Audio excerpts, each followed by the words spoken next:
Ford brought out its electric van a little while back.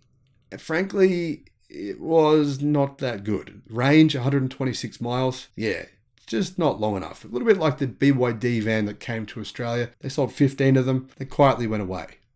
Range is just not enough. Yes, you don't need a huge amount of range, but you still need a minimum. Ford now has decided, you know what? You're right. Customers are right. Customers are giving us feedback. We need to respond to that feedback. Ford have done that. And frankly, I'm pretty impressed with what Ford is doing when it comes to the world's potentially biggest untapped market. Hello, my friends. Welcome to the channel. I'm the Electric Viking. My name is Sam Evans, and I'm coming to you from Melbourne, Australia. Welcome to the new subscribers. Welcome back, everyone else. As you can see, I am a little bit excited when I see companies start to take electrification seriously. Ford, they're kind of behind the 8 ball when it comes to their biggest competitor. Who is their biggest competitor? Jim Farley. He said it himself. Tesla.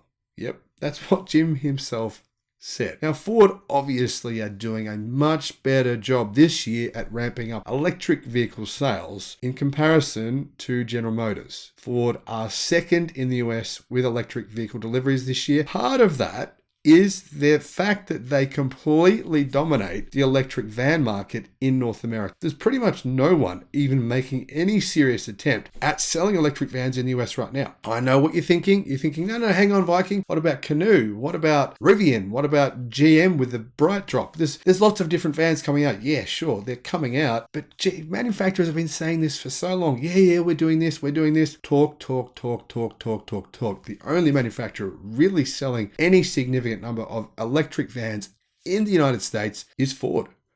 And not only did they just go, you know what, we're winning this market, but how do we continue to win this market? We make a better van. We respond to customer feedback. And they did that in a pretty big way. They almost doubled range in the new E-Transit van. Ford has officially unveiled their new generation E-Transit Custom. It's got some upgrades. The interior is better, nicer. It's got the new sync touchscreen. It's also got a new exterior. Looks nicer on the outside. I've got to say, it's quite a nice looking vehicle. I mean, vans, you don't normally look at vans and go, hey, that looks nice. But you look at this, I think you've got to say it does look pretty good. And the thing is, right, Ford hasn't really rested on their laurels. That's what I find impressive about this. Ford has already taken the electric van market by storm in the United States. According to Ford's August sales report, they control over 90% of the electric van market and are clearly looking to double down with their next generation E-Transit. The new generation will likely continue the brand's commercial success, but it's going to have some unique challenges. I mean, obviously there's other vans coming to market. Ford know this, and they were like, well, what are we going to do about it? We're going to make a better version of the same vehicle and sell it for pretty much the same price. Now, this van, it won't just be sold in North America.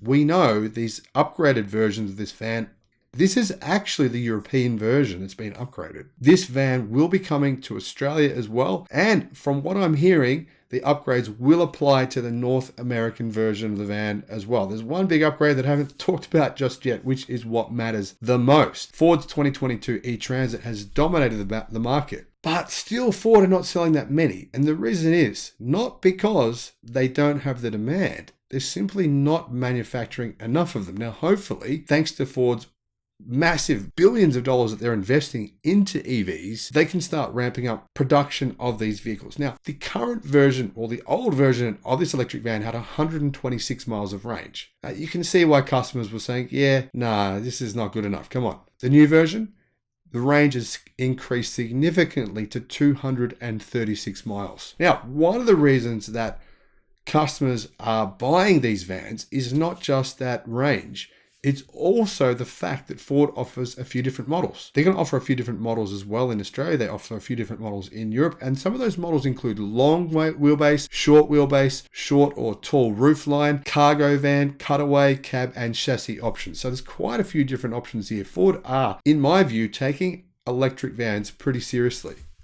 According to Car Scoops, the new version of this van has 236 miles of range and 214 horsepower and 306 pound-feet of torque. I think you're going to find that'll be a fair bit quicker than existing internal combustion vans, which it's competing against clearly right now. Not only quicker, but it's going to save people a lot of money. Servicing costs. right? You basically don't have to service these things. They're going to last a lot longer. You're probably going to get, I mean, look at the recent Model 3s. They're getting 500,000 kilometers with pretty much nothing done to them. Batteries are still 95% battery use still available. So probably going to see these vans last for 1 million kilometers. That's what commercial customers need. They need something that lasts a long time. So when is this vehicle coming out? Well, it's coming to Australia apparently in 2023. This version will be available for sale in Europe in 2024 and the US, I believe, in the fall of next year. So electric vans, yes, the market really hasn't taken this opportunity, but Ford is trying to. Will they be able to hold on to market share? I don't know. It's a good question, but I think they're trying pretty hard to make a convincing vehicle that will convince ICE owners, people who own internal combustion vans, to say, you know what, this is a real alternative. This, in my view, makes this vehicle a real alternative, nearly doubling the range and making it look nicer on the outside, giving it more power than internal combustion engine vans. This, to me, is a really good answer. I'm going to say, you know what, Ford? Good job. Thank you for watching the video. Let me know in the comment section below if you think there's any other vans that are going to be better than this that are coming out. Yes, I know Canoo are making something impressive. Rivian, I think their van's going to be good too. Although I do believe the Rivian vans are going to go straight to Amazon for probably a couple of years at least. But we'll see. Let me know in the comment section below what you think of the electric van market. Who's going to win and who is going to lose?